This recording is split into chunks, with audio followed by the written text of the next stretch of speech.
And obviously ದಾನವರ production ನನಗೆ it's an honour because ಈ ಕತೆ ಹೇಳ್ತೀನಿ ಕೇಳಿ. ಫಸ್ಟ್ ಆಫ್ ಆಲ್ ಈ ವ್ಯಕ್ತಿಗೆ ನಾನು ಯಾಕೆ ಪ್ರಾಯೋರಿಟಿ ಕೊಟ್ಟೆ ಅಂತ ಹೇಳ್ತೀನಿ. ಅದಕ್ಕೊಂದು ಚಿಕ್ಕ ಕತೆ ಇದೆ, ದೊಡ್ಡದೇನಲ್ಲ.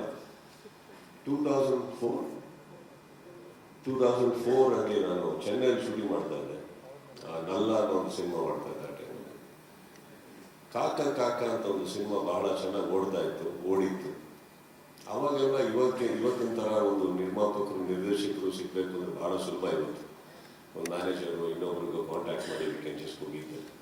2004 ಯಾರ ಆಫೀಸ್ ಎಲ್ಲಿದೆ ಗೊತ್ತಿಲ್ಲ, ಕಮ್ಯುನಿಕೇಶನ್ ಗೊತ್ತಿಲ್ಲ, ಹೇಗೆ ಮೀಟ್ ಮಾಡಬೇಕು ಗೊತ್ತಿಲ್ಲ. ಆ್ಯಂಡ್ ಇವರು ಎಲ್ಲ ಭಾಳ ದೊಡ್ಡ ಹೆಸರೊಟ್ಟಿಗೆ ಸಿನಿಮಾ ಮಾಡೋದವರು, ಗೊತ್ತಿಲ್ಲ ಹೇಗೆ ವ್ಯಕ್ತಿ ಅಂತ. ಹೇಗೋ ಒಂದು ಕಾಂಟ್ಯಾಕ್ಟ್ ಆಯ್ತು, ಇವ್ರ ಹತ್ರ ಹೋದೆ ನಾನು. ಹೋಗಿದ್ದ ದಿನ ரொம்ப கோபமாயிருந்தீங்க நீங்க. ஏன்? ಇಲ್ಲ ಯಾವುದೋ ದೊಡ್ಡ ಪಿಕ್ಚರ್ ಮಾಡ್ತಾ ಇದ್ರು, ಅದಕ್ಕೆ ಫುಲ್ ಟೆನ್ಷನ್ ಆಗಿದ್ರು. ಹೆಸರು ಬೇಡ ಈಗ. ಸೊ ಇವ್ರು ಏನೋ ಕಿರ್ಚಕ್ ಬರ್ತಾ ಇತ್ತು ಆಫೀಸಿಂದ ಹೊರಗಡೆ ಕೂತಿದ್ವಿ ನಾವು. ನನಗೆ ಇದೇನು ಒಳಗೆ ಹೋಗ್ಲೋ ಬೇಡವೋ, ಕೆಲಸ ಆಗುತ್ತೋ ಆಗಲ್ವೋ, ಯಾರ್ದೋ ಕೋಪದ ಮೇಲೆ ದೊಡ್ಡ ಅಮೌಂಟ್ ನನಗೆ ಹೇಳ್ಬಿಟ್ರೆ.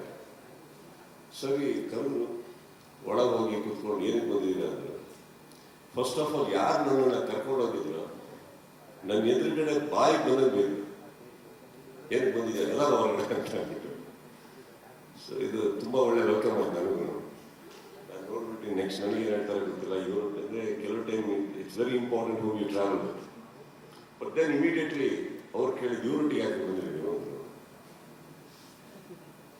ಏನು ಉತ್ತರ ಕೊಡಲಿಲ್ಲ. ನಾನು ಸುಮ್ಮನೆ ಇದ್ದೆ. ನನಗೆ ಅವತ್ತಿಗೆ ಅಷ್ಟು ತಮಿಳು ಬರ್ತಾ ಇರಲಿಲ್ಲ.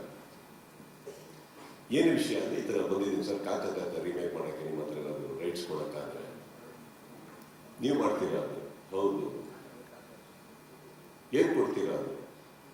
ಸರ್ ನನಗೇನು ಗೊತ್ತಿಲ್ಲ, ನೀವು ಹೇಳಿ. ಆಸೆ ಪಟ್ಟು ಬಂದಿದ್ದೀರಾ, ನನಗೇನು ಬೇಡ ತೊಗೊಂಡೋಗಿ ಅಂದ್ಬಿಟ್ಟು ಒಂದು ಲೆಟ್ರಲ್ಲಿ ಇಮಿಡಿಯೇಟಾಗಿ ಏನು ಅಮೌಂಟ್ ಇದೆ ಒಂದು ಲೆಟ್ರಲ್ಲಿ ಕಾಕ ನನಗೆ ಬರ್ಕೊಟ್ರು. ಬಟ್ ಕಾರಣಾಂತರಗಳಿಂದ ನನಗೆ ಮಾಡೋಕ್ಕಾಗಲಿಲ್ಲ ಸಿನಿಮಾ. ಬೇರೆ ಸಿನಿಮಾದಲ್ಲಿದ್ದೆ ನಾನು. ಒಂದು ದಿವಸ ಇವರಿಂದಲೇ ಕರೆ ಬಂತು, ಸಪೋಸ್ ನೀವು ಮಾಡಿಲ್ಲ ಅಂದ್ರೆ ಇವತ್ತಿಗೆ ನನಗೆ ತುಂಬ ಹೆಲ್ಪ್ ಆಗುತ್ತೆ ಸಿನಿಮಾ ಸಿಕ್ಕಿದ್ರೆ, ಇನ್ನೊಬ್ರು ಯಾರು ಕೇಳ್ತಾರೆ ಅಂತ. Immediately I gave it back. But the whole point I am trying to tell you is, ಅವತ್ತು 2004 ನಾನು ಇನ್ನೂ ಹೊಸಬ. ನನ್ನನ್ನು ಕೂರಿಸಿ ಅಷ್ಟು ಗೌರವ ಕೊಟ್ಟು ಏನು ಕೇಳಿದ್ರೆ ಒಂದು ಕಥೆನ ರೀಮೇಕ್ ರೈಟ್ಸ್ನ ನನಗೆ ಕೊಡೋದಿದೆಯಲ್ಲ, ಇಟ್ ಇಸ್ ಸಮಥಿಂಗ್. ಈ ಕೂಡ asked me anything, even if it is small figure that's okay. ಕೇಳ್ಬೋದಿತ್ತು, ಕೇಳಲಿಲ್ಲ. ಸೊ ಐ ಥಿಂಕ್ ನನ್ನ ರಿಲೇಷನ್ಶಿಪ್ ಅವರೊಟ್ಟಿಗೆ ಆಗಿದೆ. ಅವತ್ತು ಬಿಟ್ಟರೆ ಈಗಲೇ ಸಿಕ್ಕಿದ್ದು ನನಗೆ ಅವರು. ಅವತ್ತಾದ್ಮೇಲೆ ನಾನು ಅವ್ರನ್ನ ನೋಡಿಲ್ಲ.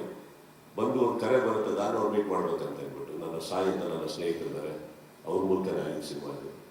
So this was the priority I want to give for a gentleman who has been gentle with me once upon a time when I was probably just a newcomer. Thank you so much, sir, for that.